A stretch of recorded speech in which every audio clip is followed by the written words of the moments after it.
English listening.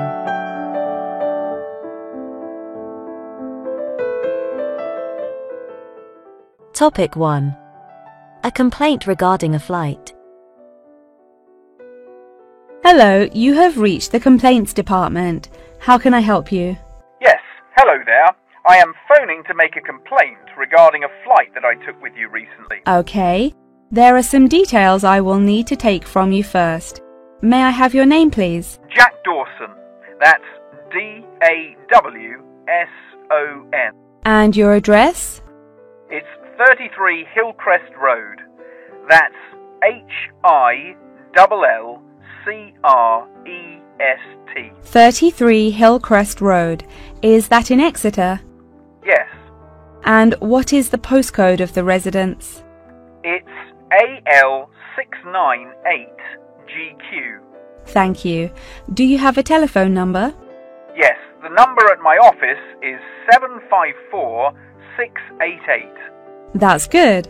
And may I just take a home phone number for you in case of emergencies? No problem. It's 798662. Are they both local numbers? Yes. Okay, great. Thank you for your patience. Now, what is the nature of your complaint? I'm phoning to complain about a flight I took recently. I always take certain measures to ensure that I will be comfortable. For example, I always pay the additional cost for extra legroom, and I always arrive punctually for the flight to make sure that I'm seated beneath an air conditioner. Unfortunately, I was disappointed to find that the air conditioning on the plane was broken, so I spent the entire flight in discomfort as it was too hot and the air was stuffy. I see. I do apologize for this fault with the air conditioning. Now, while I have you on the phone, would you mind answering a short questionnaire regarding your recent flight? Sure. Okay, let's get started. What did you think of the food that was served to you during the flight? I thought that it was inexpensive and quite delicious. However, I was still very hungry afterwards, as it was a very small portion and more of a snack. Providing a snack for lunch is not reasonable. Okay, I have noted that down. What was your opinion of the quality of service that you received from our staff on board? The staff was very helpful, but each time I pressed the button to request service, it took a long time for a staff member to arrive. I found this frustrating, as there just weren't enough staff on board the flight to be able to serve all the customers. Okay, that's great. Thank you very much for answering those questions. Are there any other parts of your travel experience that you would like to comment on? Yep. The process of moving through security was very quick and helped to make my travel experience stress-free. Okay. Do you have any extra comments on the services you received during the flight? Yes, I thought that the seats were very uncomfortable and looked very old. They were also in need of repair, as the reclined feature on my chair was broken, so I could not go to sleep for the whole flight. Luckily, the entertainment facilities were very good, so I was able to distract myself by watching movies. Thank you so much for taking the time to answer all of my questions. We would like to offer you some gifts as a goodwill gesture, with a 20% discount on the cost of your hotel stay. We also appreciate that international calls to your home country can be expensive, and we are sure that you would like to keep your family updated on your travels. So please accept a phone card which has a credit of £20. Oh, that's really great. Thank you so much for the gifts. No problem. We look forward to having you travel with us again soon. Have a fantastic vacation. Thanks. Bye.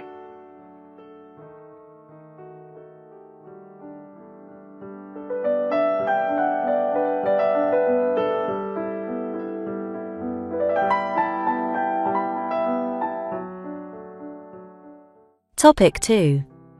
An introduction to the car rental company. Good morning, listeners, and welcome back to Star Radio.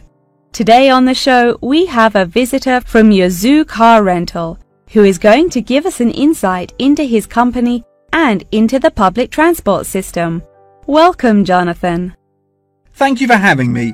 Yes, I would like to start by introducing my company, Yazoo Car Rental.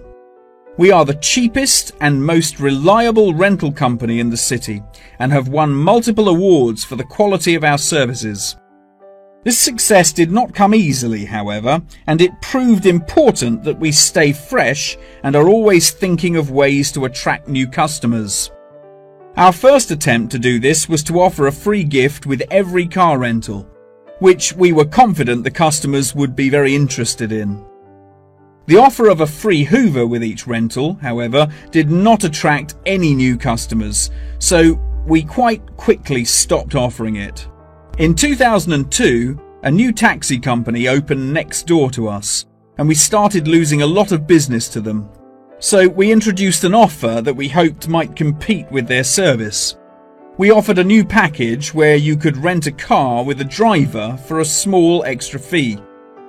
By introducing this offer, we found that all of our customers preferred to drive the cars themselves. So again, this offer was unsuccessful in attracting more customers. Learning from these mistakes, we decided to offer a package service where the customer no longer had to come to our offices to pick up the rental car. Instead, we could drop off and pick up the car anywhere in the city to make the customer's experience a lot more stress-free. This offer was very popular and increased our profits by 30%. In order to attract a younger demographic, we updated the models of cars that we offered for rental. We began offering more trendy cars such as minis and smart cars that we thought might appeal to the younger crowd, and we also purchased them in more fun colours like reds and greens. This offer attracted some new customers of a younger age group, however not as many as we hoped. Next, I decided to offer our services at a discounted price on our website where it could be seen by thousands of people.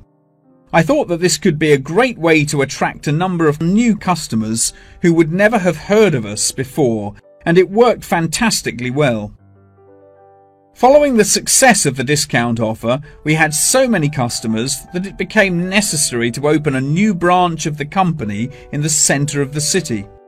The cost of renting offices in the city centre was very high, so we hoped that our profits would justify this expensive decision. We made enough profit to keep our city centre offices open, but we had hoped for a greater increase in customer numbers. Now for the second part of my talk, which is on the topic of public transport.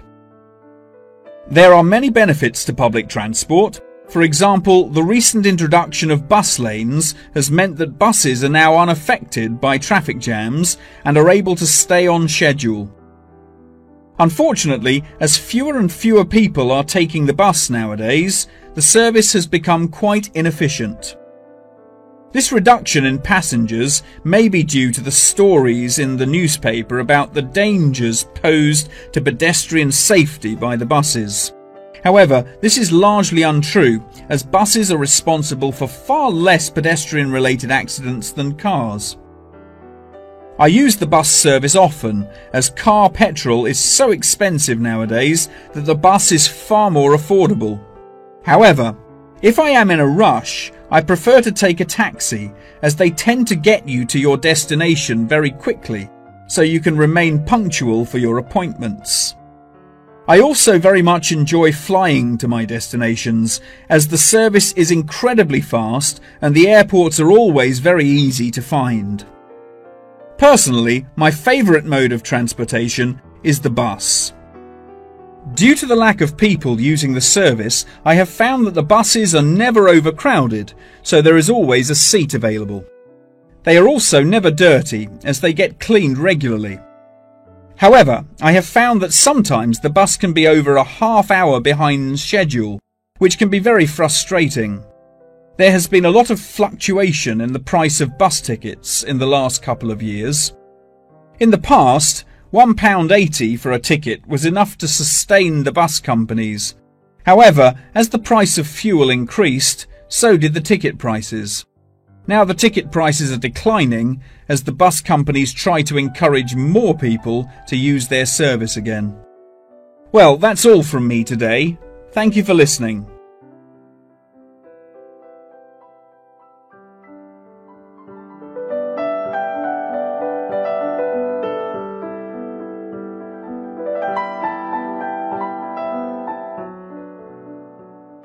Topic 3. Talking about the major problems of a company. Excuse me, Dr. Thompson. May I speak to you for a minute? Of course, please come in.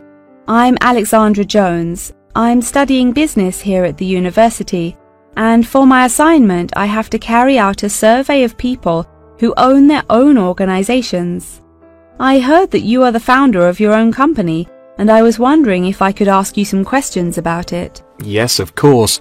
Please fire away. Okay, great. We'll get started. Did you encounter any problems whilst you were starting your company? Actually, it was not as hard as I anticipated. I started out with very clear objectives, so I knew exactly what I wanted my corporate identity to be. It was very difficult to find the correct premises, as the property market in London is so competitive, but eventually I found the perfect site. The hardest part was structuring the business, as I had no formal template, so I had to create it myself. Yes, that is very impressive. Was it difficult dealing with staff? It's always tricky trying to satisfy a group of people with varying interests. However, I didn't encounter many problems. I found it very important to make the staff feel appreciated. So I hosted a staff day where we could all introduce ourselves and get to know each other as individuals. I was also able to talk to them about the type of work that they would be doing and gave them the opportunity to share with me the issues they had with the allocation of the work. Okay. Did you hire a management team, or did you take on the role of the manager? Oh no, I already had enough tasks to take care of. I employed someone else to take on the role of the manager. However, he never consulted me before making decisions, so I was forced to let him go and hire someone else. And what did the other staff think of the new manager? They had a great deal of respect for him. It definitely helped that I consulted with them before hiring him. They were surprised that he has been so successful in his role at the company, despite the longer meeting hours. Since the company opened, has it had any great achievements? There are many aspects of the company that I am pleased with. However, there is one achievement of which I am particularly proud. I wanted a mural painted to brighten up our entrance area, so I decided it would be a great idea to invite the local primary school to create one for us. The youngsters had a great time, and I know they were thrilled to be included. Oh, that's lovely. Have you encountered any major problems since you opened the company? Yes, we are always encountering issues with employment because it is very hard to find people who are qualified for the roles that we are offering. But unfortunately, there is no solution to this. One of our administrators also recently left to go on maternity leave, which put us in a tricky situation. However, we have managed to find a temporary replacement for her.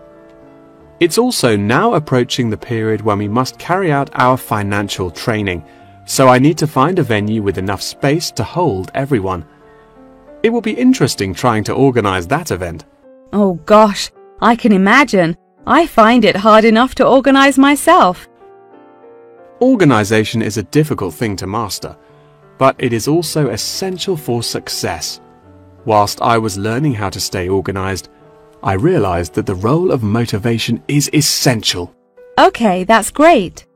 I also suggest that you visit the library, as there is a section on culture that will have some very valuable material on how to develop your organization skills. Okay, I'll head to the library when we're finished. I think you will find it very useful. They also have a collection of documentaries on the subject of personal organization, and I suggest that you look up the literature on management of change. I personally found these sources incredibly useful. Articles are also a valuable resource, and we have a whole collection of them in our university library. I advise that you look at section 2, where you will find articles on the nature of volunteering. That's great. Thank you so much for your help. No problem.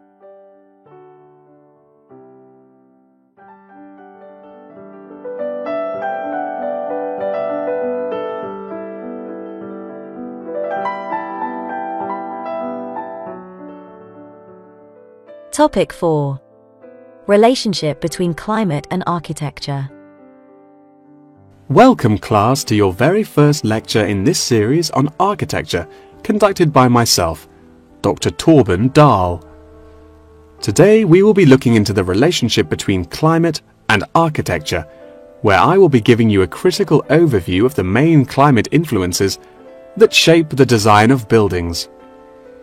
Throughout this lecture series, we will be looking at the latest research into climatic design carried out by experts in the field, in addition to case studies and examples drawn from modernist practice, both in cities and rural areas. Now, acid rain is one of the climatic elements with the most devastating effects on our architecture. The chemicals in acid rain can cause paint to peel, corrosion of steel structures such as bridges, and erosion of stone statues. Since the 1970s, our government has been making great effort to reduce the release of these chemicals into the atmosphere, with positive results. Private organizations have also been raising awareness and funds, and recently received a huge donation from the bank. It is interesting to look at the studies that have been carried out into the effects of acid rain at varying altitudes. Research has shown that there are lower levels of acid in the damaging pollutants at higher altitudes, meaning that skyscrapers are much less vulnerable to the negative effects, as they are exposed to acid rain with far lower levels of damaging pollutants. Recently, the ALTA project was founded to carry out further research into acid rain. This project is directed towards studying the effects of acid rain on old, traditional buildings of stone construction that are vulnerable to damage caused by acid rain. Masonry is particularly vulnerable as it is easily corroded and weakened by the acidic chemicals. It is imperative that we protect these buildings, as they are valuable examples of our history and culture.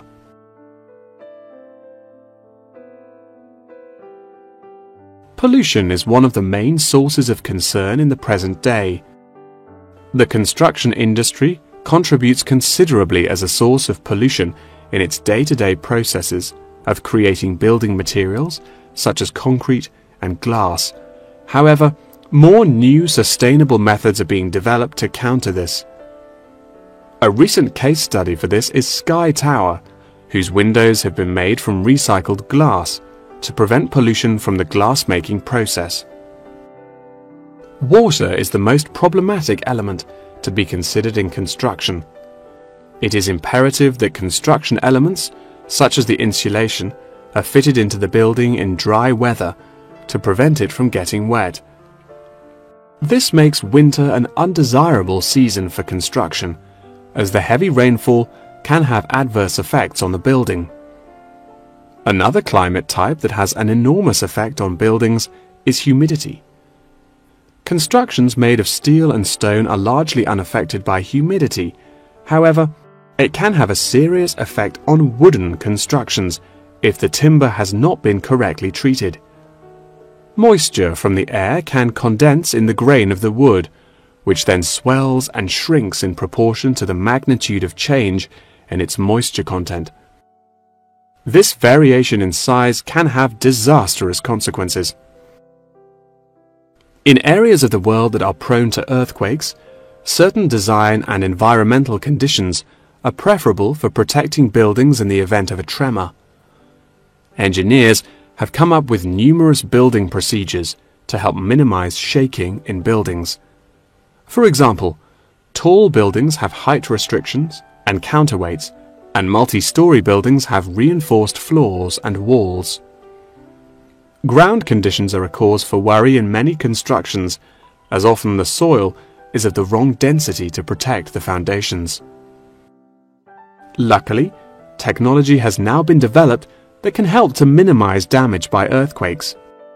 Seismic sensors can give prior warning when an earthquake is about to happen, so that preparations can be made to protect both the people and the buildings from harm. The movement of building structures can now also be measured and monitored over time by architects. It has been expressed by architects within the design community that it would be valuable to be given special courses for designing buildings within earthquake zones. Guidelines are also expected to be produced by the government in the near future that will give architects a universal checklist to follow. That wraps up the lecture for today. Please remember that attendance is mandatory.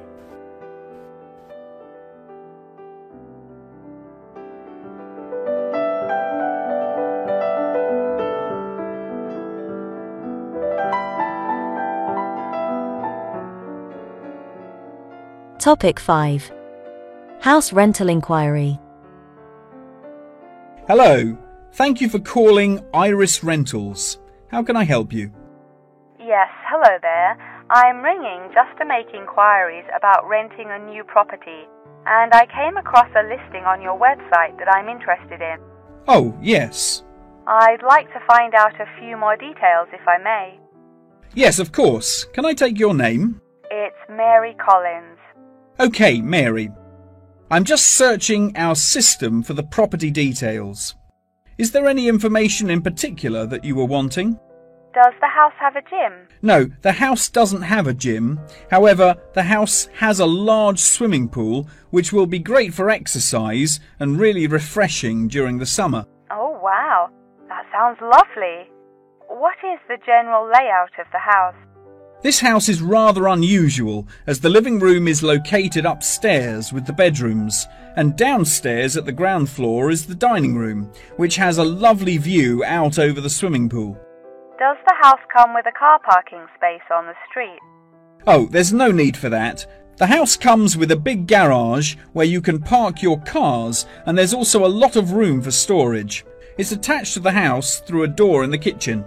Oh, that's perfect. It'll make it far easier to carry my food shopping into the house. Oh yes, absolutely. You actually don't even need to take your car to do the shopping, as the local supermarket is just down the street. You can walk the distance easily. Really? How convenient. Is there anywhere near to the house where I can take my children to play?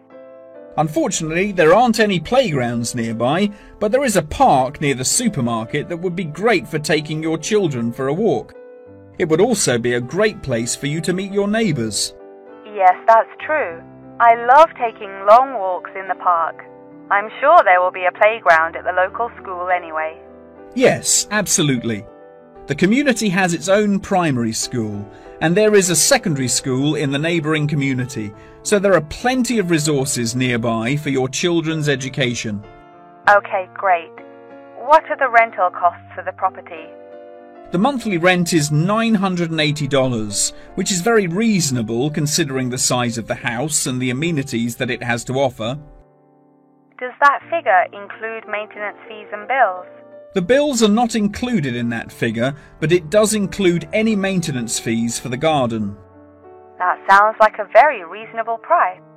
We were hoping to move on the 20th of April. Will the house be vacant for that date?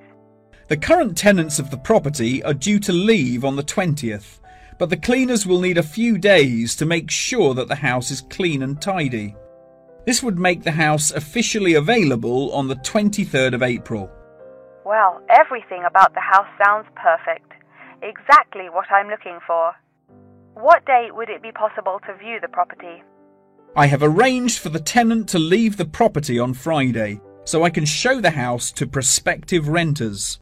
Would you be able to make that day? Yes, I'm sure I could come on my lunch break. Would 1 o'clock be okay? I'm afraid that I have a meeting at 12:30, so I won't be able to make that time. I have available appointments at 10:15 and 3. Okay. In that case, can we schedule the appointment for 10:15?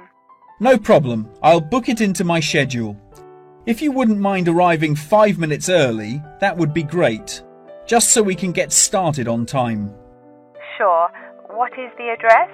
The postcode is GA5 8ER, and the house is number 8 on Spring Street. It's the second right off of Bath Street. Okay, that's great. Do you have any more questions? No, thank you for your help. No problem. See you on Friday. Bye.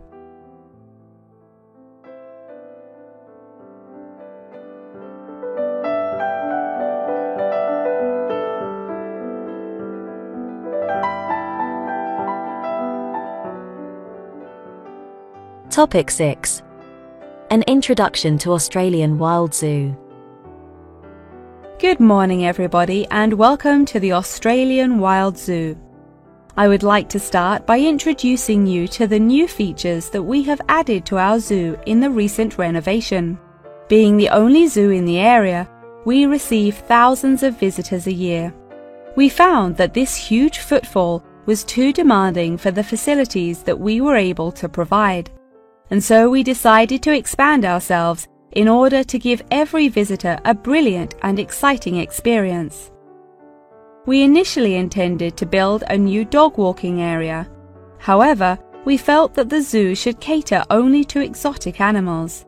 During our previous renovation, we expanded the exhibition center, and so we felt that this time the zoo would benefit most from introducing a new batch of animals, so visitors can now see a whole range of new additions at the Australian Wild Zoo, including lions and bears. With this huge improvement to our facilities, we also found it necessary to change our regulations, which we put into action in June. We now allow visitors access to the zoo during weekdays, and as some of our newly added animals are nocturnal, guests may also now visit the animals late at night.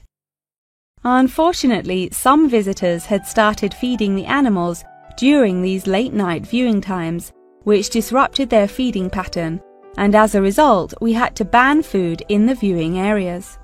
One of our most exciting additions to the zoo is our native kangaroo, who we have named Frisbee. For a fee of just $5, visitors can have their photo taken with him and have it printed onto a selection of items such as keyrings and mugs. At first, visitors were also allowed to feed Frisbee items that we provided, such as carrots and leaves.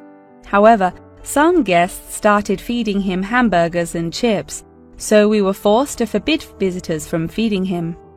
As kangaroos are such calm animals, Frisbee isn't disturbed by the noises and shouting of visitors at the zoo, which has helped him to settle in at his new home very quickly. The Pie Dog Zone has been permanently closed throughout the winter period, to allow the dogs to hibernate as they would in their natural habitat. We were very excited to be reopening the zone. However, unfortunately, we have been forced to close it temporarily as the result of a broken fence, which will take about 1 week to fix. We were intending to renovate the zone with the other construction that we were undertaking, but unfortunately, we did not have sufficient funds. We understand that this temporary closure may disappoint our visitors, and so we have decided to offer a discounted price on our tickets for the next week. If you ask at the reception desk, they will happily direct you to the photo shop where you can purchase the ticket. The ticket will also entitle you to a 10% discount off any item in our gift shop, where we sell a range of items including postcards and fluffy toys. Now, we're currently standing at the gate, which is marked with the arrow on the map. Now, if any of you need to visit the toilets before we get started, they're right here to our left. Out to the east, just across the grass, there is the bird hide, where we have over 100 species of birds for you to watch.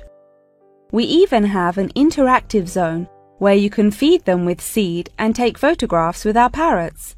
What a great souvenir to remember your trip! And up the path to the north, if you look in front of you now, there is the Pie Dog Zone. Although it is closed, if any of the dogs are playing outside, you will be able to see them through the fence. And then let's pass by the refuge. This area is a sheltered part for Brolga watchers, who can use it to spy through binoculars. And after that, I suggest that you all visit the rest area for some cold drinks and snacks, as it is very hot outside. It is just at the northwest corner of the zoo. After that, you could cut across the path to the large rectangular hut, where you will be able to see our new addition of fierce lions. The mother has just had cubs, so it is really quite a rare thing to see. And around to the west, for those of you who want to visit Frisbee, our native kangaroo, he is in the circular-shaped hut just up the path to the left. Don't forget to have your photo taken with him. Now, as I mentioned before, you can purchase your discounted tickets at the photo shop, and this is also where you will come to collect any photos you have had taken at the zoo during your visit. The photo shop is located at the southwest corner of the zoo. Okay, ladies and gentlemen, enjoy your visit.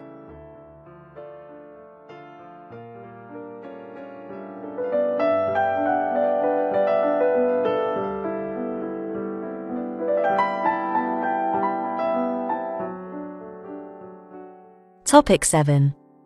Talking about the summer course. Hello, Mr. Thompson. May I speak to you for a minute? Of course. Please come in. I'm Alexandra Jones. I'm studying sustainability here at the university, and I heard about the summer course that you offer every year. I was considering joining the course and wanted to ask you some questions about it. Yes, of course. Please fire away. Has the course been effective in improving the environment? Yes, absolutely. We have seen great results. Last year we planted a small field of trees, and we have been measuring their oxygen outputs to see the benefits that they have provided to the environment. Since we were regulated by law last month, we are now able to hugely enhance our efforts. Our current goal is to introduce a lot more tree species to the plot so that we can establish a complex habitat and compare the benefits of each species. In order to do this, we need to get a lot more students involved in the project. So I am very pleased to hear about your interest. Well, the project sounds fascinating. I would definitely like to be involved. Absolutely. Over the years, we have received funding from private investors and from selling shares. But the biggest improvement in our research came from a government fund that we received in the first year. This has greatly improved the organization, and we have since won prizes for our research. Wow, how impressive! Yes, it is of the utmost importance to our organization that we find a way to repair the terrible damage that has been done to the environment by the human species. This is no small undertaking, and our resources still need management. But from reports taken of our studies, we have found that teachers and students have greatly benefited from field trips to the tree plantation. Yes, I visited the plantation myself on a field trip 2 years ago, and I found myself greatly impressed by it. We have received a lot of feedback from visiting groups, telling us how impressed teachers, researchers, and students alike have been during their visits. Due to the educational facilities that we have carefully structured, I know that the visits are useful and engaging for students, and that their experience is particularly special. So, what is the particular focus of the organization and the reports that it provides? I am personally very interested in soil erosion, so I knew that I definitely wanted to focus some of the report on this area. Before I set up the organization, I looked up information on what areas were currently being researched, and I found that there were already studies into air pollution and water pollution. I obviously wanted to find a unique area to research, and so these were no good. I was tempted to look into the background of overgrazing, but the impacts of forest exploitation are far more devastating, and very little research has been carried out on this subject. So I decided that this should also form some focus for the report. Yes, that makes sense. What have you found to be the greatest benefits of the activities carried out by the organization? I have found that the greatest benefits are not the ones that anyone can learn from a book, like how to collect data, but more importantly are life lessons that one can gain only from experience. Students who have partaken in the summer course have massively enhanced their confidence, which will prove invaluable for the rest of their lifetime. The people who partake in the summer course already know the importance of environmental protection, so it is not important that we spend time teaching them this.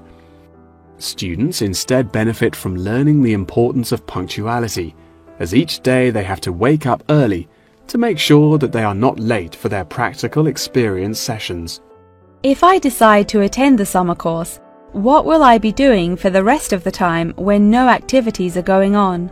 Well, we unfortunately don't yet have a library on site, so you would be unable to read reference books, although you are obviously welcome to bring some books of your own with you. We offer a range of fun hobbies, such as games and painting, for students to participate in outside of their classes, so you could participate in one of these activities. We do not offer tutorials outside of the scheduled classes. However, you are free to interview teachers and ask them any questions you may have about the research. Well, the course sounds fantastic. I would definitely like to participate during the summer. Thank you so much for your help. No problem at all. Here is a form with all of the details. I look forward to seeing you there.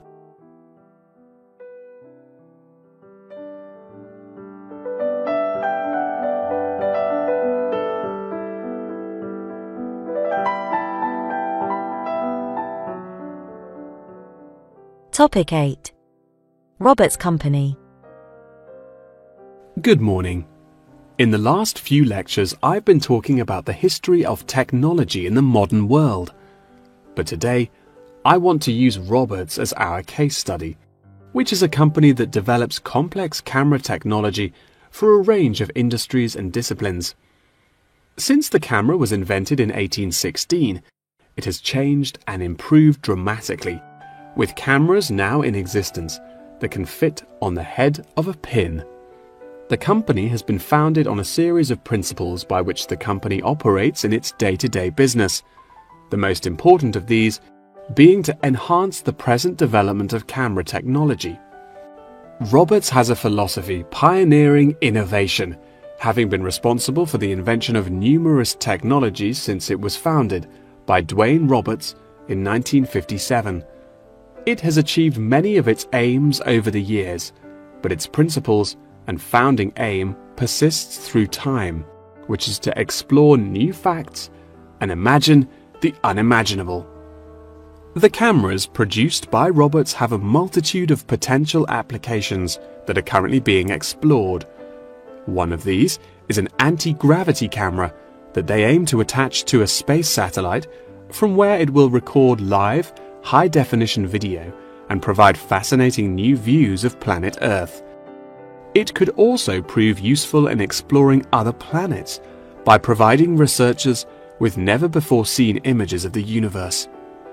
Roberts are also experimenting with attaching the cameras to small drones that will fly through the rainforest in search of plants that could be used to develop future medicine. The camera also has the potential to be used on the roads. As it is 20% cheaper than the speed cameras that are currently in operation, this means that more of them could be distributed across the road network, where they can control traffic by making sure that all cars abide by the speed regulations.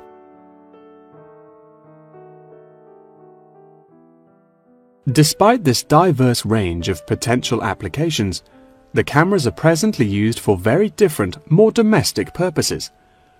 Roberts cameras are presently used as nanny cams, which allow parents to watch their nannies to ensure that they are responsibly attending to the children that they have been employed to care for. These cameras give parents peace of mind and more control over their child's welfare whilst they are at work or otherwise occupied. The highest sales of the company are in toys that have the cameras hidden within them. This clever idea means that the cameras are camouflaged from view and do not look out of place in the child's nursery. The toys are also very robust, so children can play with them without damaging them in the process. The toys are designed to look like animals and come in a range of shapes, sizes and colors, as well as different animal species such as monkeys and bears. These toys are incredibly popular and can be bought in any toy store for only $20. Always eager to be constantly improving their products, Roberts are now working on a product that will change the way people see photography. This new contraption is a mini camera that is built into eyewear such as glasses and sunglasses where it can capture the world as you see it. Holidaymakers and tourists no longer have to carry a big, heavy camera around with them on their travels. They can instead purchase a set of eyewear with the built-in camera, which will capture the moment with a simple tap. Roberts are also developing a model of this tiny camera for use during medical procedures and operations. The camera will be used during non-invasive keyhole surgeries to enable the surgeon to see what they are doing inside the body without having to make a large incision. This innovative application for the camera could make surgeries a lot faster, and the saved time and energy will also make it far more efficient. As the patient will no longer have to undergo a large incision for their surgery, it also means that their recovery will be much faster with a greatly reduced chance of post-op infection. If any of you have an interest in working in this field of technological invention, Roberts is a very diverse and fast-growing company that would be a fantastic internship opportunity. Every year they organize a series of competitions where entrants stand the chance of winning a place in their internship program. So I would suggest that all of you enter. That wraps up the lecture for today. Please remember that attendance is mandatory.